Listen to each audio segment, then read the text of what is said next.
Look down at any major city from the sky tonight, and you see millions of glowing lights. It is a vast, interconnected machine that runs perfectly, allowing human life to continue long after the sun sets. You might assume the designer of the system keeping those lights on became a towering historical figure, universally wealthy and surrounded by admirers. But compared to the famous industrialists of his era, the mind behind this grid is largely a ghost.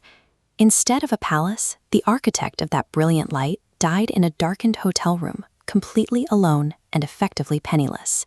His name was Nikola Tesla. Born in 1856, he developed alternating current, or AC electricity.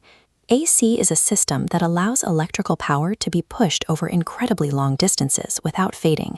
A man who designed the electrical backbone of the modern world should have owned it. How does someone who gave us the 21st century end up dying in solitary darkness?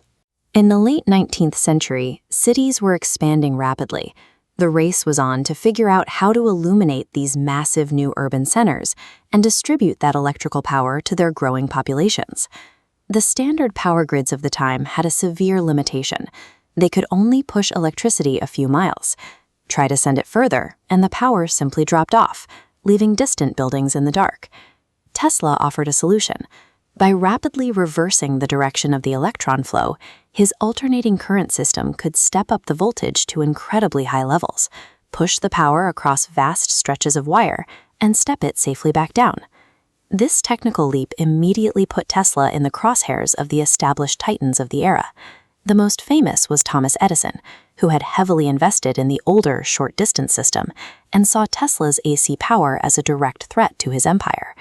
Building a better machine rarely means an instant victory.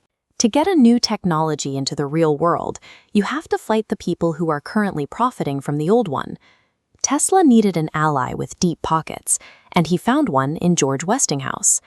Westinghouse was an industrialist who looked at Tesla's abstract ideas and immediately grasped the commercial potential of alternating current. With that financial backing, Tesla's blueprints jumped off the page. Vast networks of heavy transmission lines were erected, proving that AC power could physically carry electricity across miles of freezing terrain and open wilderness. But designing a grid and running a corporation require two entirely different skill sets. Tesla was a pure visionary, highly uncomfortable with the aggressive tactics required to dominate a capitalist market. His mind was perpetually racing toward the next big idea, always looking years ahead. Because of this, he failed to aggressively protect the patents he already held, losing control over the very inventions that should have secured his wealth. He solved the physics problem almost perfectly, but he entirely failed the commercial problem. Being a brilliant inventor does not automatically give someone the ruthless edge needed to build a lasting business. As the decades passed, the immense, noisy industrial expansion of the electric grid roared onward, but the man who sparked it quietly faded into the background. As he grew older, Tesla lived out his final years in the New Yorker hotel. He was struggling to pay his bills, largely forgotten by the public, and living a quiet, isolated life. On January 7, 1943, Nikola Tesla passed away in that room. No crowds, no press, just a solitary end for the man who lit up the globe.